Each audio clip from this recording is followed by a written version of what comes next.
सभे मगहिया भाई बहन के भूलेटन काका के राम राम आथिन मगहिया खबर में सुनथिन देश दुनिया के खबर। आज 7 दिसंबर सशस्त्र सेना झंडा दिवस है। जवान सभे के बधाई। विधानसभा चुनाव में जीते वाला 10 गो सांसद अपन पद से दिलन इस्तीफा।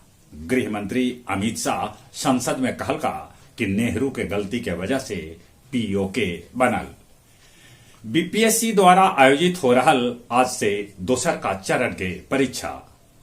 प्राथमिक स्कूल में पढ़ावे वाला 22,000 बीएड धारी शिक्षक पर नौकरी के खतरा फिर से मंडरा रहल है।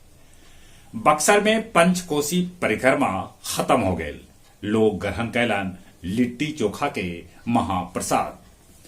बिहटा औरंगाबाद रेल लाइन के लेके प्रदर्शन कर रहल प्रदर्शनकारी के बीच से गुजर गेल हाई स्पीड से ट्रेन। संयोजक चंदन कुमार वर्मा के ऊपरे से ट्रेन के गुजर गेल सभे बोगी। आज गया, पटना, नालंदा समेत बिहार के 13 जिला में झिमझाम पानी बरस सका है। मगध विश्वविद्यालय के पूर्व वीसी राजेंद्र प्रसाद के संपत्ति जब्त कैल गए। उनका घर से 1.84 करोड़ रुपया नगद बरामद होयल।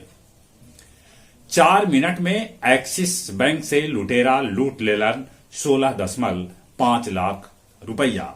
पुलिस मुंह ताकत रह गए। चक्रवाती तूफान से चेन्नई एकदम से अस्त व्यस्त हो गए। ईरान एगो कैप्सूल में जानवर के अंतरिक्ष के कक्षा में भेजल है। जापान के 170 गो पुजारी और श्रद्धालु महाबोधि मंदिर बोध गया में कैलन पूजा अर्चना। गया जी के अंबेडकर पार्क सहित सभे जगह मनावल गेल अंबेडकर के महापरिनिर्वाण दिवस। फतेहपुर में कागज के बंडल थमा के 13,000 रुपया के ठगी कर लेवल गेल। अब कुछ खेल के समाचार। T20 के नंबर 1 गेंदबाज बन गेलन विश्नोई। सूर्य कुमार नंबर 1 बल्लेबाज पहले से है।